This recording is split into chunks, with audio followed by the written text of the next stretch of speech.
This is The Crossover. Now, very pleased to be joined by the author of The Rise, Kobe Bryant and the Pursuit of Immortality. He's Mike Sielski. Mike, how are you, sir? Thanks for joining us. Howard, thank you so much for having me. I've been looking forward to this. Me as well, very much so. Congratulations on the book. I read it cover to cover, including every end note. No, I did not read all the end notes. I otherwise read it cover to cover. It's beautifully written, incredible details. And as you know, I covered Kobe for 7 years up close in LA. There was a lot here I didn't know, but that's because you focused on a portion of Kobe's life that I feel like, while not unexamined, certainly not explored in the level of precision and detail that you did in this book. And so it was really just a phenomenal read. So congratulations on that and all the success to come behind it. Thanks. We are, of course, as you and I speak, nearing the 2-year mark since Kobe's death. A lot was said and written at the time, but that was, in fact, mostly about the Kobe we knew or thought we knew through the course of his NBA career, his public life. Your book is like 99.9% before that. What is it that you want people to learn or understand about Kobe Bryant pre-NBA, pre-fame, really? So a couple things.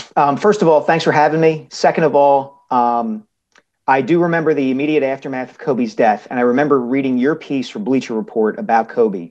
And I would say this even if I weren't talking to you right now. I thought your piece was the best of all the obituary tributes, it was really well done, really beautiful. So, kudos to you for that. And appreciate it. To answer your question, my goal in writing the book was I wanted someone who was familiar with Kobe from his 20 plus years with the Lakers and the almost, 3.5 years of his retirement, to be able to say, okay, if I want to know something about him, I can pick up this book now, 5 years from now, 10 years from now, read about his early life, his quote unquote origin story, and be able to understand the man and the figure that he became in its totality. I didn't want this to be, he's the greatest person in the history of people. I didn't want this to be, he was a terrible human being. We're all shades of gray. And I wanted to try to reflect all those shades in telling a story that, as you pointed out, I feel like people kind of know it, but never really saw the drama within it. You know this as well as anybody. Kobe enters the NBA at age 17. And I think that went a long way to making him so popular and such a known figure in the public. The world felt like they grew up with him, watching him play basketball with the Lakers. And from living and working in the Philadelphia area, I knew there was this other side to his story that not as many people knew about, but that had its own sense of drama, its own interesting facts and tidbits and narratives and things like that. So that to me was the interesting sort of way that I could go into Kobe's story. I couldn't tell the story of his Lakers career as well as someone like you could, but I could tell this part of his story as well as anybody. Well, and to the point of his Lakers career, everything from Kobe from age 17 on, it had been done so many times. Obviously, a couple books by Roland Lazenby that were excellent. Jeff Pearlman's recent book that was, Kobe from like 97 through 04 or 96 through 04. So just the first half of his career, the Kobe Shaq years. And several others that weaved in and out of it. And so that part of it had been done so exhaustively. And every single one of those biographies or Laker books at some point does, Kobe grew up in Italy. Kobe, Mm-hmm. Then his family moved to Lower Merion and he goes to high school. Like there's always these touchstone points about his family life, about the influence of his father and his mother and his sisters, about Italy, about, Philadelphia, all of this. But they are passing moments. And you have now gone in depth on all that. Were you concerned at all that like there's been so much written about him already that, it, and you've got you've got this local sensibility where these people, and you've been friends with Jeremy Treatman, who was one of the assistant coaches at Lower Merion High, who you rely on at length in this book. So you have these relationships and this understanding of time and place there that maybe the vast majority of us do not have. Was that where your kind of the confidence came from that like, I can tell a different story here of a guy who has been written about exhaustively for decades. You absolutely put your finger on it, Howard. I mean, I obviously read Roland's 2 books on Kobe. I read Jeff's book on the Lakers of the 90s and early 2000s. And I was kind of concerned at it from both ends, right? Like I knew so much had been written about Kobe from the Lakers standpoint. And I also knew that the people in the Philadelphia area really were very familiar with the story that I tell in this book. So there was an intellectual hurdle that I had to get over in my own head about, am I telling a story that's already been done to death? And the more I thought about it, the more I thought, okay, Philadelphia is really parochial. It's kind of got an under the dome kind of sensibility, if you're familiar at all with the area.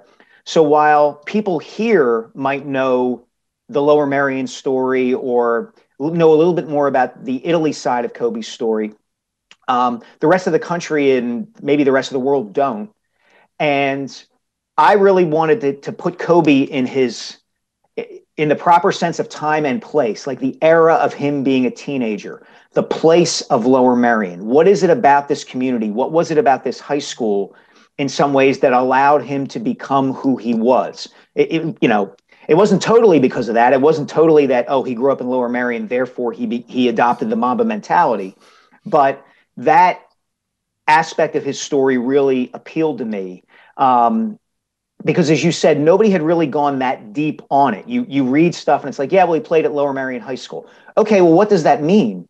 There are certain connotations to that. If you're familiar with the place of Lower Merion Township or the main line on Philadelphia, there are certain kind of stereotypes and connotations that come up. But what was the actual history there? What aspects of Kobe's story in that setting had not been told?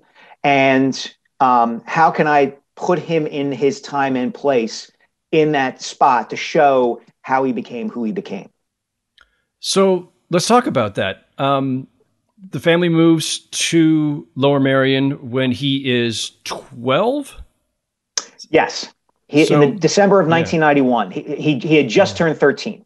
Just turned 13. Who is Kobe Bryant? Son of Joe Bryant, former NBA player who has now grown up mostly in Italy and has moved with his family at age 13 to the outskirts of Philadelphia. Who is Kobe in that moment, and what about that do you think does now inform us about the Kobe that we would all come to know?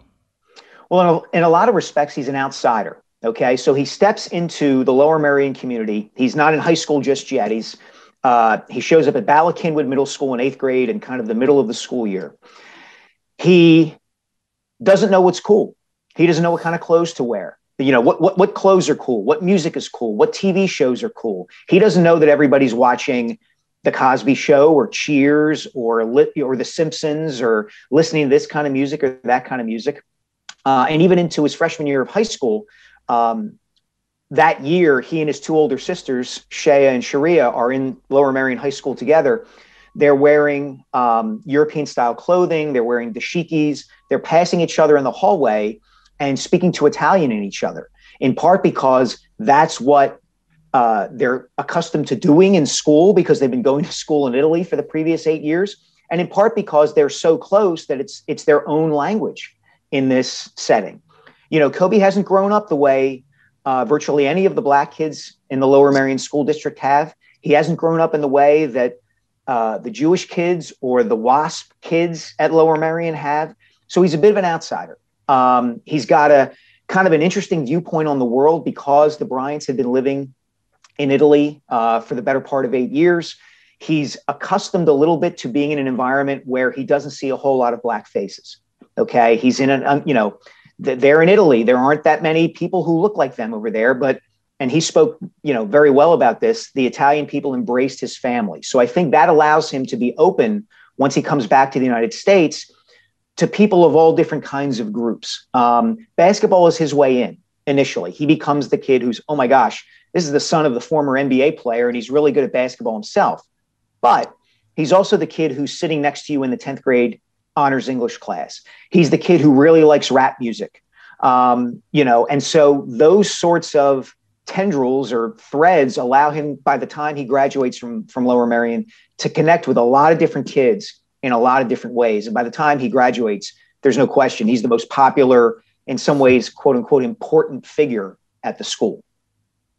I feel like in reading all of that and his evolution or his growth and kind of getting accustomed to being now an American kid playing basketball at a suburban Philadelphia high school, like you can see some of the evolution in your book of Kobe as he starts to kind of get his bearings and find himself a little bit. But even at the end of your book, which is Kobe still at age 17, and a full year before I would meet him, because I didn't start covering the Lakers until his second season, I think like some of the awkwardness and this mix of both bravado and insecurity in Kobe, which is the Kobe that I met so long ago, I really felt that in your book, Mike. Like you can really get a sense of, and obviously there's even more of the insecurity part of it in those early years because of everything you just described.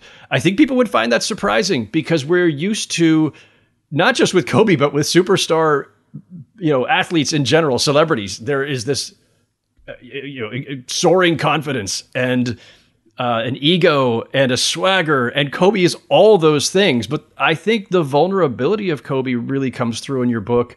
And I feel like it's the part that people maybe have missed the most for understandable reasons. But I also will insist till the end of my time on this earth that vulnerability never actually went away. Like I felt it was always there.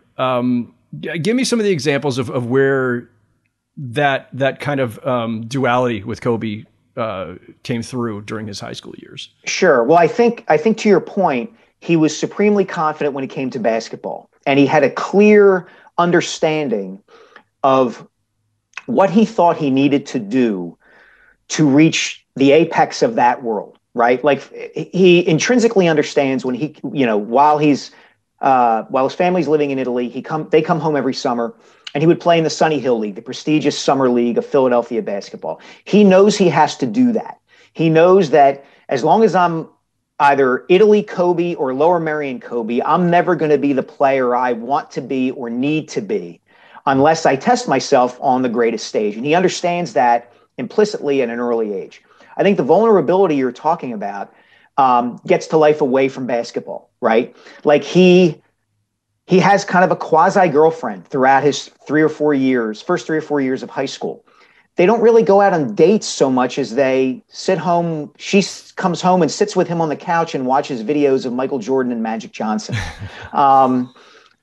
He sort of kind of dates another high profile basketball player in the Philadelphia area, Kristen Clement, but he's very quick to kind of say that they're not dating, that they're just friends. And maybe they are just friends. Maybe they're not really dating. It's kind of, there's always kind of this mystery at the heart of Kobe.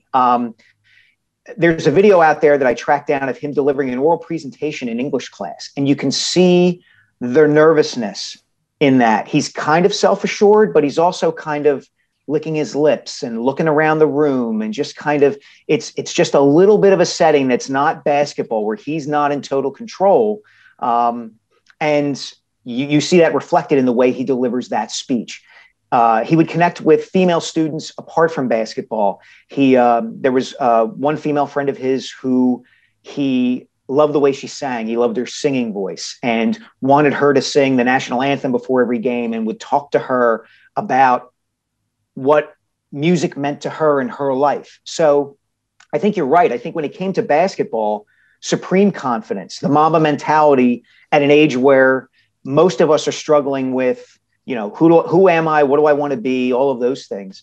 But away from the game, there was much more of this, okay, I'm going to join the student voice at Lower Merion, the Black Student Union organization, because I'm searching to figure out what is my identity as a Black kid in this community at this time in our culture and our history.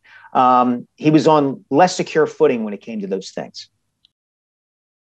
There are a couple striking things, and I don't want to give away too many of like the, great. I mean, there's tons and tons of great stuff for people to discover in the book. So even if I spoil a couple of these, I think people will find plenty more to discover.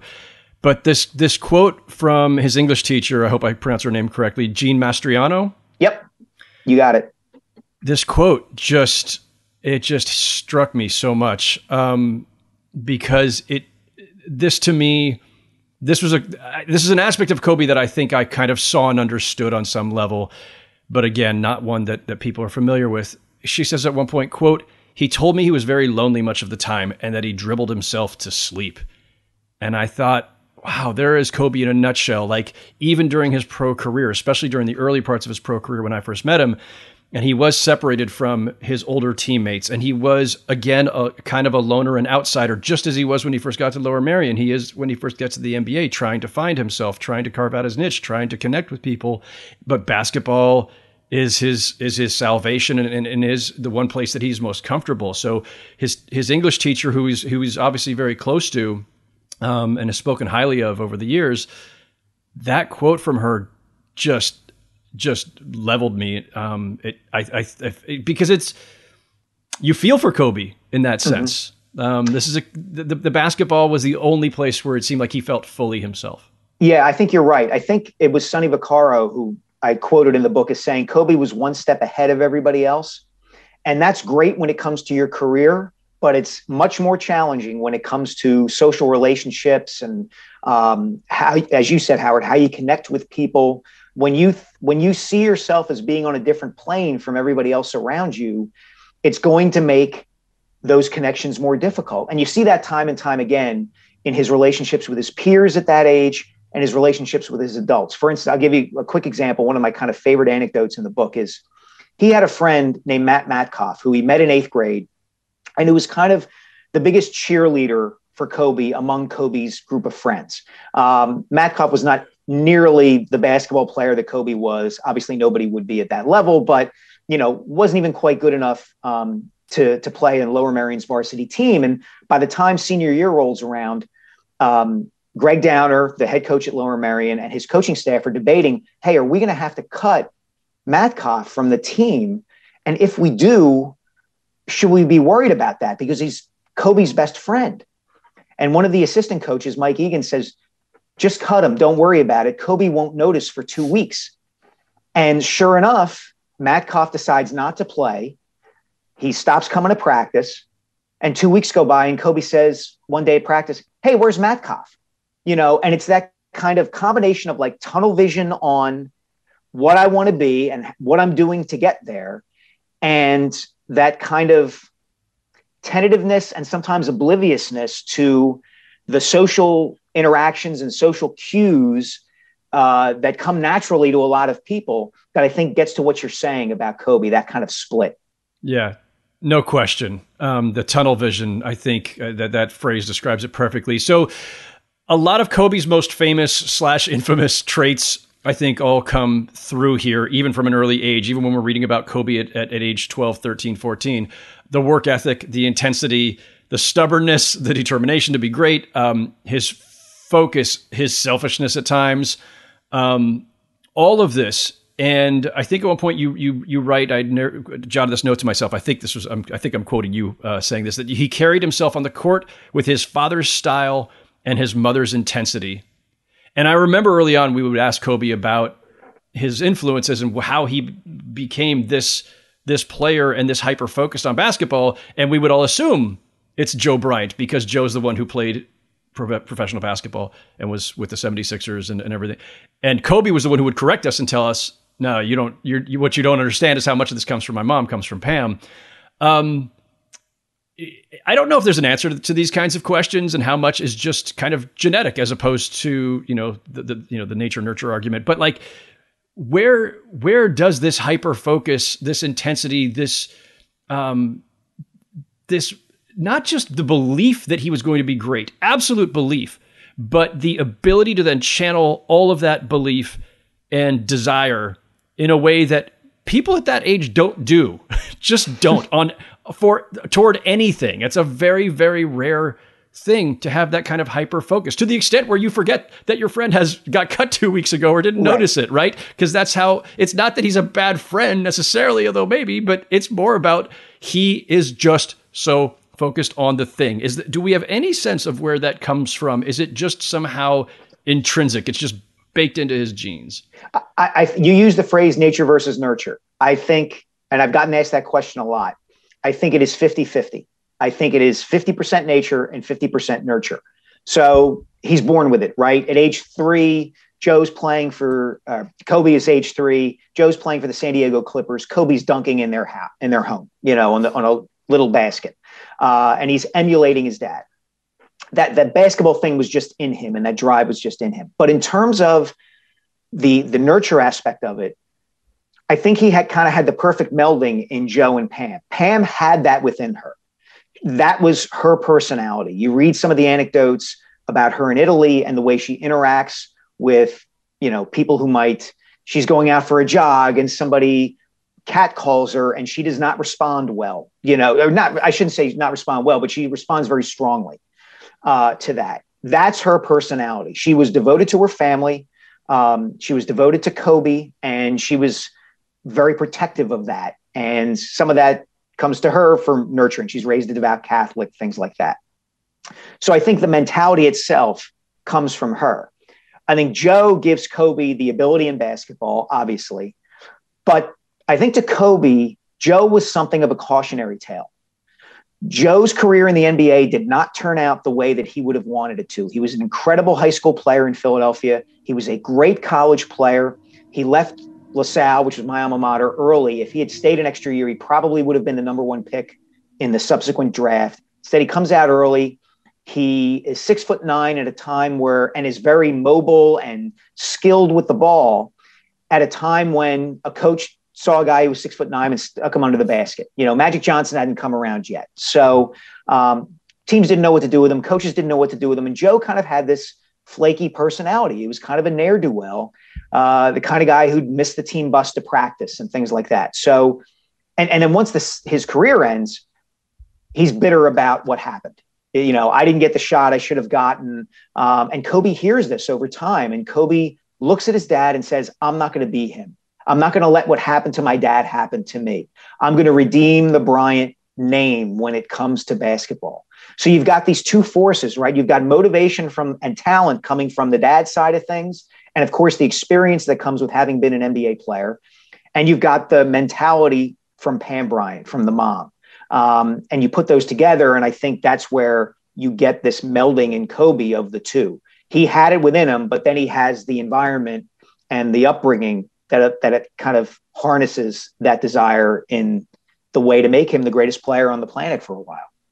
I mean, certainly in his work ethic, his dedication, his self-discipline when it came to basketball, it seems to me that those are things that it's the course correction from Joe Bryant. That there is a little bit of as you mentioned, Dad was kind of flaky. Joe Bryant in his career, probably, maybe he was the wrong player at the wrong time, and he would have been phenomenal in today's NBA as a 6'9" guy who could do it all out on the perimeter. But it seems to me that somewhere in there, Kobe finds a kind of he's got this North Star, and it drives him and focuses him in a way that maybe his father didn't have.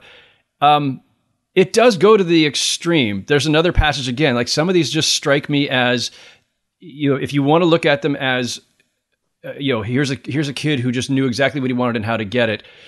It's admirable, but it makes me sad to read some of these passages. Who was Kobe Bryant? This is I'm quoting your writing here. Who was Kobe Bryant during the spring and summer of 1994?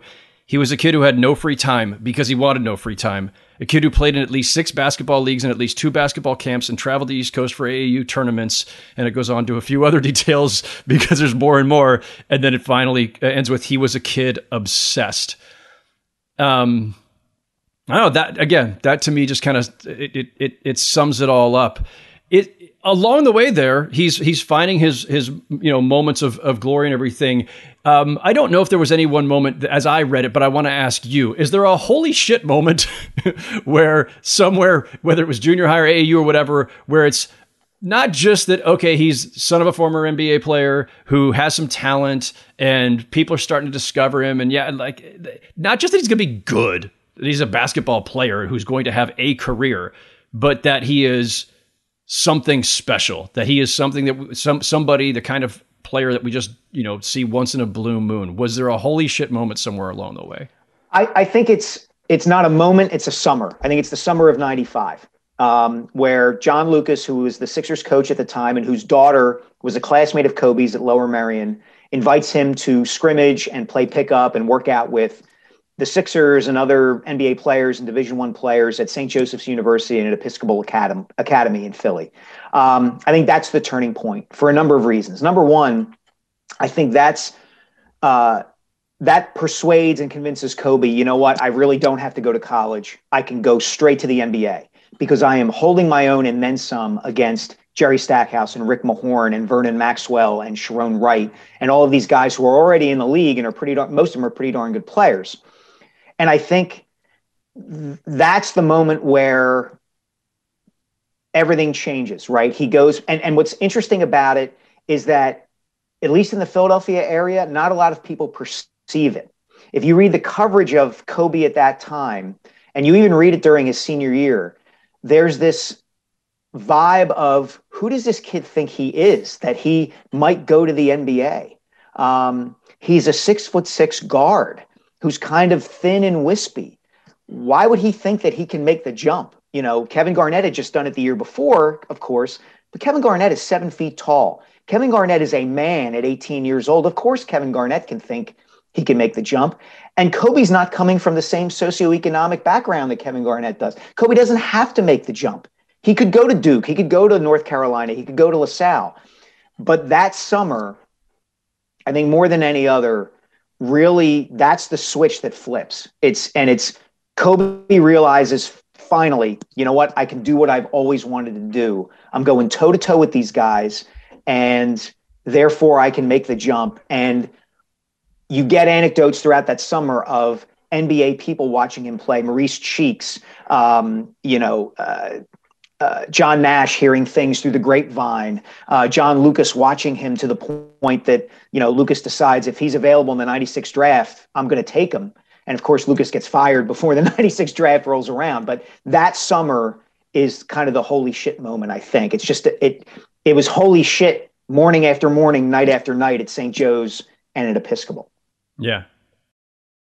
You mentioned Stackhouse. And I think Stack has done his own part in this to try to dispel some myth-making or mythologizing that had happened over the years. But there was this idea that Kobe went in and destroyed Jerry Stackhouse one day, and like that was the holy shit moment. But also like this like humiliating moment for Stack allegedly. You do go into some detail about what truly happened that day. So what truly happened that day? What truly happened is that sometimes Kobe got the better of him and sometimes Stack got the better of him. And I think this is one of those things, Howard, where, you know this as well as anybody. We're into the game of myth making at times when it comes to great athletes. And if you putting Kobe in his time and place at that time, he's a 16, 17-year-old kid playing against, among other guys, Jerry Stackhouse, who was the number 3 pick in the 1995 draft, and who was presumed to be the Sixers' savior before they take Allen Iverson the following year. So the deck is stacked against Stack in that dynamic, right? If he destroys Kobe, well, of course he's supposed to destroy Kobe. And the people who are there watching this, they bring that expectation to what they're seeing. If Kobe holds his own or is able to score on Stackhouse here and there, it's like, could you see what this kid was doing? He's better than Stackhouse. Well, maybe they were playing evenly, but the fact that one has got a year of NBA experience under his belt and took North Carolina to the Final Four, and one is playing at a suburban Philadelphia high school that doesn't have a particularly good basketball history, that's not an even playing field when it comes to evaluating them. So if they're even close to even, you're going to elevate and vault Kobe over him. It was interesting. I reached out to Stack through Vanderbilt, and he declined to talk to me for the book. And I understand why, because he's been living with this for so long, this idea that like Kobe schooled you in 95, man. It's like, here's the whole story. Here's what really happened. It sounds great, but et cetera, et cetera. And you got other people who were in the gym. Yes, exactly. So even Stack did not have to necessarily defend himself for the book's sake, although I'm sure that his Stack being as descriptive and colorful as he is, and a great interview would have added plenty. Oh yeah, but you had people in the gym, like you have, I think probably the most thorough accounting of it that has been done since this myth was launched all those many years ago. And I get it, right? Like I understand it. We want, it's the combination of that and the Jerry West Lakers workouts. And the quotes that West has given of, I've never seen a workout like that before in my life. And he totally schooled Michael Cooper and Larry Drew and all of these things. These anecdotes take on greater resonance and power over time as somebody like Kobe Bryant gets better and better and more famous and famous. How was Kobe viewed within his own peer group at Lower Merion, both his teammates and his classmates in general, as his fame just starts to grow, as the talent starts to blossom, as he becomes, instead of just this curiosity, the kid who came over from Italy, but becomes kind of a local celebrity? How is he regarded in his own peers? He's still regarded as one of the peers as much as somebody in his position could have been. There's a quote in there from one of his classmates saying, shout out to 90s references like this. Like, it's not like he was Macaulay Culkin, right? He still went to class every day. He, again, that comes back to Pam and the accent on academics. It wasn't as if he was shirking any of the other duties or responsibilities or day-to-day activities of being a kid.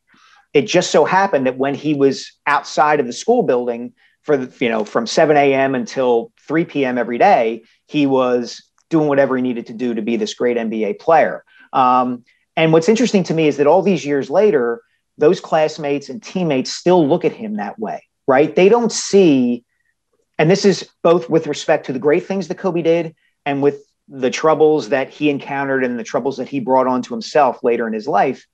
They still see him as the kid sitting next to them in English class.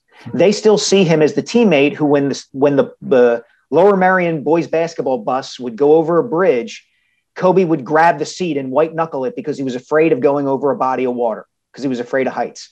That's who they view him as to a great degree still. And I wanted as much as I could to kind of capture that in the book, time and place, setting, all of those, sorts of things. Because to them, it's a moment in time. They still look at him that way. Which is, wonderful. And anecdotes like that I just thought were so endearing. And when I spoke earlier about Kobe's vulnerability, like that was one of the things I had in mind too, with those stories about him being scared of going over bridges. Like this, he's Kobe freaking Bryant, like he's larger than life. And here he is as a teenager, like white knuckling the seat in front of him because he's right. I mean, think about like his first year with the Lakers, right? Like he's, as you said, he's 17, 18 years old. He is not among peers. He is becoming a man at a time that the other 11 guys on the roster are men. So what is he doing? He's calling up Arn Tellum's assistant and asking her to come over to watch Mr. Bean on HBO. And she's having a dinner party and he's just sitting there watching TV, not interacting with her guests.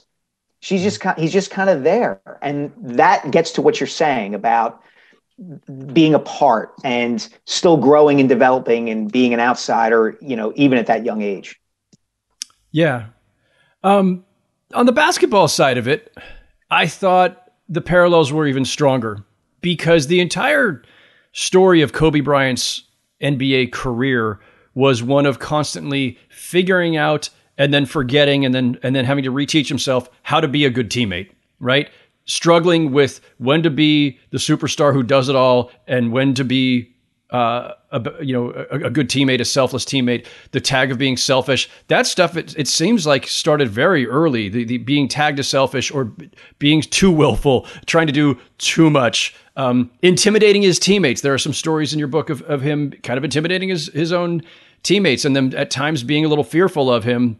And of his wrath at times, but in other moments he is incredibly supportive and almost sounds like a guy who's 10 years older, kind of counseling some of his teammates. Yeah. And one of the girls who was a basketball player, I remember one of the anecdotes in your book of him counseling her and him sounding in that moment like he's a wise old vet.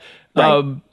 So tell me a little bit about that, because I think that those stories, that kind of dynamic, very much foretold, I think, what happened in his NBA career, because that was the tension from all the Shaq years, even through the final two championships next to Pau Gasol and Lamar Odom. It seems like this was just something he always would struggle with, or did struggle with even at an early age.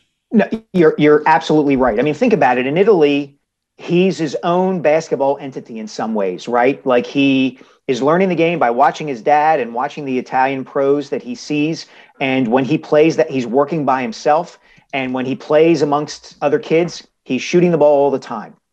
He comes to Lower Merion, and as a freshman, he's a freshman, and the team goes 4-20, which, if you think about it, ought to be impossible. But part of the reason that the team goes 4-20 is because the other players resent him because he shoots the ball too much. And there's dissension on the team. And if that's not a parallel to what happened with the Lakers, I don't know what is. And then because he's so much better than everybody else, the team does well his sophomore year and his junior year. But then early in his senior year, I think this anecdote gets to what you're talking about. They lose an early season game in Myrtle Beach at this Beach Ball Classic tournament. And their head coach, Greg Downer, calls a team meeting and kind of calls out everybody one by one. And Kobe's going, as Downer goes through the team, you got to play better, and you're playing scared and blah, blah, blah. And you're goofing off. And Kobe's like, yeah. And then finally Downer says, and you, Kobe, you've got to trust these guys. You've got to understand that they've got to be at their best for us to be the team that we can be and should be. And that's really the first time in his basketball life that anybody calls him out from that perspective, right? It's not enough that you score 31 points and you can't look at it like, well, I did what I should have done and we didn't win, so it's not my fault. There's got to be something else there. And I think that gets to the heart of what you're talking about. Downer is really the first coach to do that and connect with him in that way, purely from a basketball standpoint. And from that point on, the Aces don't lose another game the rest of the season. And Kobe becomes that teammate, both demanding and sometimes intimidating, but also much more supportive of his guys than he had been before. There's this, again, and you note this in the book, that there are certain things that are just like these throwaway lines that the rest of us who covered him only in the NBA would just include. And he took his high school team to the championship. Okay. It's kind of what you expect of a player of his caliber, right? That would happen. Mike, I had no idea. I had no idea the layers of drama and some of the details in their road to the championship game, which I will not spoil here. I want people to read your book.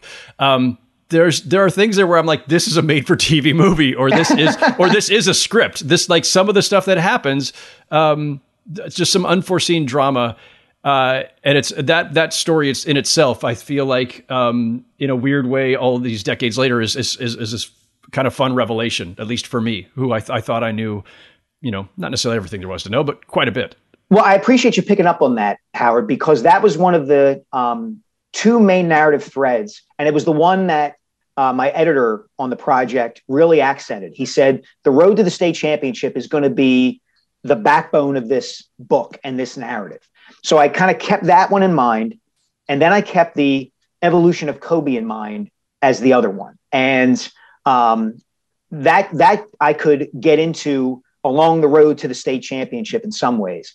But those were kind of the brackets that I'd set up for myself. It was, okay, I've got to get Lower Merion to the end of Kobe's senior year as a basketball team.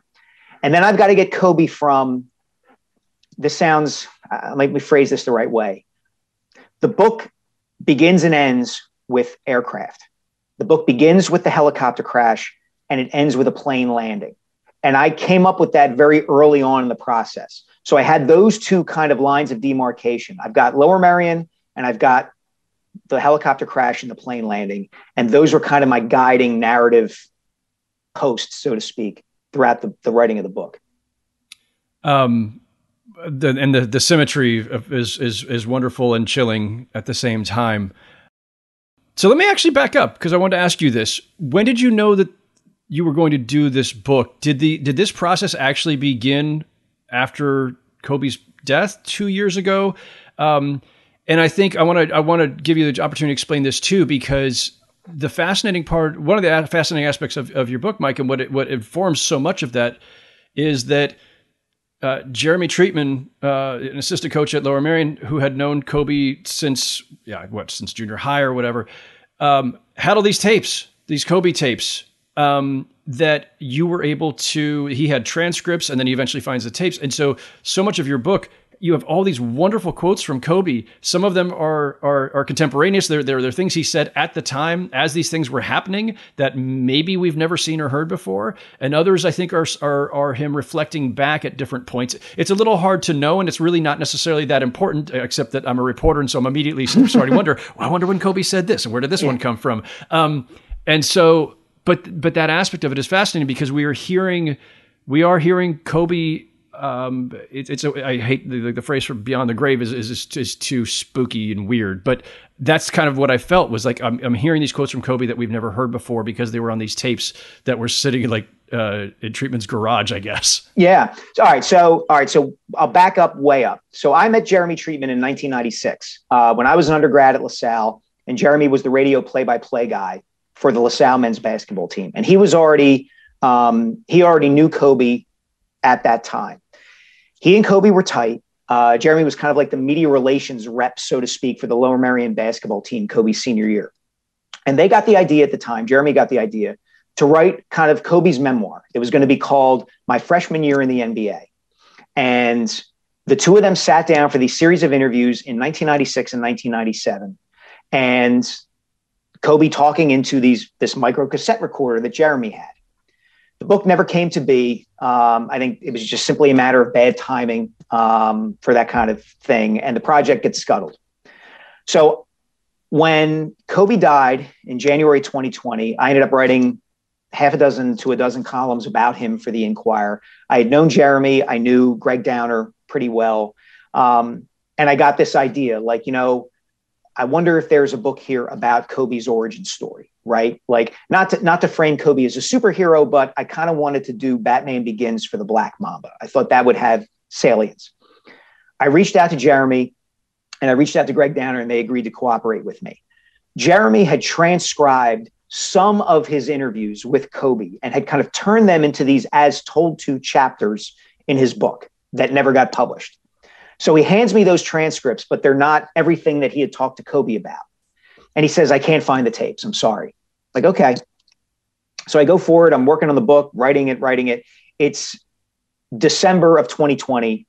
Jeremy is going to move to Boca Raton, Florida from his townhouse in Philadelphia. And he's cleaning out his garage on the night of December 22nd. And I get a phone call at 8:30. Mike, it's Jeremy. I found the tapes. I almost dropped the phone. I got chills. And I'm getting chills just hearing you retelling this. And the next morning, I drive over to his house. I throw a mask on. He's got a mask on. And he hands me this giant Ziploc bag full of microcassette tapes in his garage. So I spend the next month or two listening to them. And you're right. I don't know of another phrase for it, and it's not an appropriate phrase, but it was like hearing Kobe from beyond the grave. You're hearing him at 17, 18, 19 years old, talking about the state championship run, talking about his relationship with his parents, his first encounter with Michael Jordan, his first impression of Shaquille O'Neal, his first impression of Del Harris, which was quite colorful and not particularly friendly. And some of the things you could hear, the differences in his inflection, the inflection in his voice.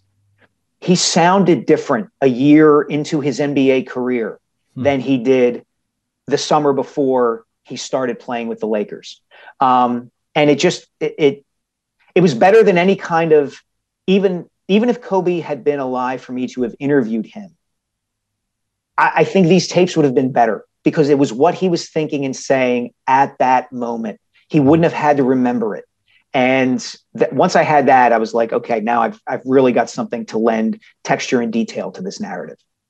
And those tapes are also the basis of the accompanying podcast, correct? The I Am Kobe podcast series? Yeah, that's right. We were able to take them and use them and did this.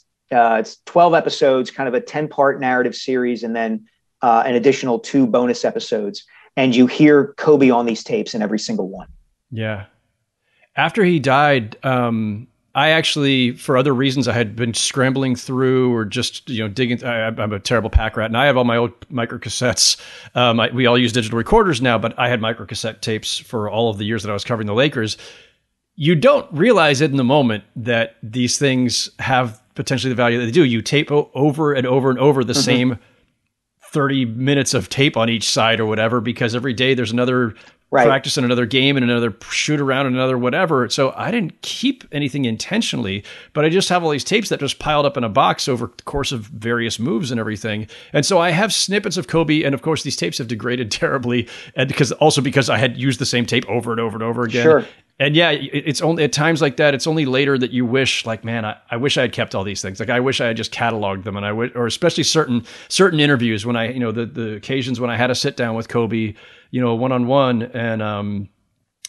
and so you feel just the regret of not having that. Now you and Jeremy Treatment have this gold mine, and I have not been able to listen to the podcast series yet, but that is next on my list. Thanks. For sure. Yeah, and to be honest, Howard, like in doing the project, I became very jealous of people like you or anybody who had covered the Lakers, during Kobe's time on a day-to-day basis like that, because there was so much to him, good, bad, complex, again, gray, that the ride that you were on during the years that you were covering him for the Lakers, I can't even imagine it. Like it would have been so thrilling and exhausting and rewarding in so many ways that I kept thinking that as I was going over, God, I wish he'd played for the Sixers. I wish they had drafted him in '96. As fun as it was to cover Allen Iverson when he was here, Kobe would have been all that and more, I think.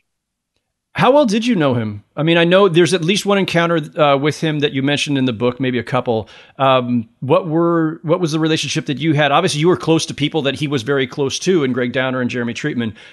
What were your own experiences with Kobe during his life? Not particularly close. Covered the 2001 NBA Finals when he and the Lakers cut the hearts out of Sixers fans. Had a few interactions with him here and there, but nothing along the lines of what you had with him, or a Bill Plaschke or a Mark Heisler would have had with him. And in some ways, I think that was good because it allowed me to be at once familiar with the story here in the Lower Merion, Philadelphia community. And it allowed me to kind of take a step back and look at that story from a different sort of perspective, right? Like, it would have been easy to get tunnel vision on the basketball or tunnel vision on certain, other aspects of his life. And there were parts of that existence that I wanted to flesh out and dive more deeply into, the history of Lower Merion. And what was he stepping into when he came back to the community? What was the community really like? Is it all just, people named Spencer and Buffy who have old money? Or is there another aspect of this community that really treasured having Kobe there because of the history in this community? And I think in some ways, not in every way, but in some ways, the fact that I didn't know Kobe as well as somebody else was an advantage in writing the book. And then, of course, the other advantage is just that as well as anyone or better than anyone, the very complicated and difficult relationship that Kobe had with Philadelphia at large, right? Kobe versus Allen Iverson, Lakers versus Sixers, the 2001 finals, but also Kobe and what he, the image he projected and what he appeared to be to people versus what Iverson was to Philly and all this. There's a lot of that stuff in the book too. And if you're curious about that aspect of it, I mean, Kobe gets booed upon winning MVP of the All-Star game in Philadelphia, booed by, and he was in or near tears, as I recall. I didn't attend that particular one, but I remember watching it on TV. That's a complicated relationship too, but it goes to what Lower Merion is and that community that he stepped into, and all the other elements and perceptions and images. So there's a lot of that. It's really rich stuff, and people should go read it for that as well. But I want to end, because we need to wrap up, but I do want to end on this note. You mentioned toward the end that you did reach out to his parents, to Pam and Joe, and to his sisters, that they all declined. Understandable, they've probably declined just about everything, and for years, because there was a strain in the relationship. So a jumbled kind of question here, Mike, to end with, which is just bad reporter etiquette here. But I'm curious about two things. One is, do you have any sense of, and maybe it's impossible without having spoken to them because they don't want to address it, any sense of whether Kobe and his family ever found any kind of peace or reconciliation with each other after the strains they went through? And I know that that's a long, complicated thing to throw at the end of a podcast. But then secondarily to that, I understand why they would say no to the book, but I'm curious if you have any sense of, through channels or anything else, how they view this book. Because of all the books that have been written about him, I feel like this one, from a family's perspective, it captures so much of the richness of their family and how close they truly were before that chasm happens during Kobe's career. And I actually think, this is a book that the family, I think, the family would embrace. But anyway, any sense of how they viewed this project or may view the book, or whether, do you know if they might even have seen it by now? And any sense of whether there was a reconciliation before he died? First of all, thank you for that. To the reconciliation part, I don't know. I think I've heard things like everybody else has, that they were working towards that. And I've heard a little bit that Vanessa has some kind of connection with Sharia Bryant, Kobe, the older of Kobe's two older sisters. But I don't know that that's, progressing in any regard. I don't know. As far as Joe and Pam reaction to the book or knowing about the book, I know they're aware that I was writing the book. I heard through a close family friend. The one family member who I did interview for the book was John Cox, Kobe's cousin, who was almost like his younger brother. They basically grew up together. And from Sonny Vaccaro, who obviously signed Kobe to Adidas back in '96. Through them, I know that Joe and Pam are aware of the book. I have not heard from them yet. I don't know what their reaction is yet. It's funny you would ask. On Monday night, I got a email that was unsigned from someone saying, "Dear Mike, would love for you to send an autographed copy of the book. Pam and I are very pleased with it, and we wish you all the best." And I thought it was from Joe Bryant. Turns out it was from Sonny Vaccaro, whose wife is named Pam as well. But my initial reaction in seeing that was relief, just to know that they had seen it and they were okay with it. My feeling is, and I said this in the book, and I'm sure you feel the same way. As far as I know, Joe and Pam have not spoken publicly at all about Kobe's death.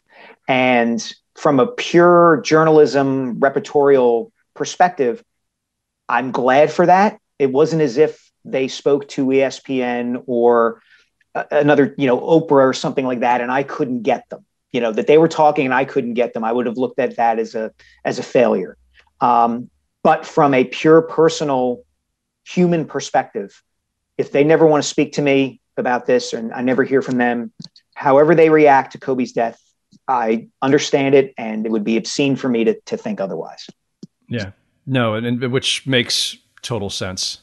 It was just that one, it's that strand that's always hanging out there. I think for all of us who have written about Kobe over the years and about the family, it's just it felt like the tragedy during his life was what happened within the family. Still sad to read about some of those details, even in going through your book.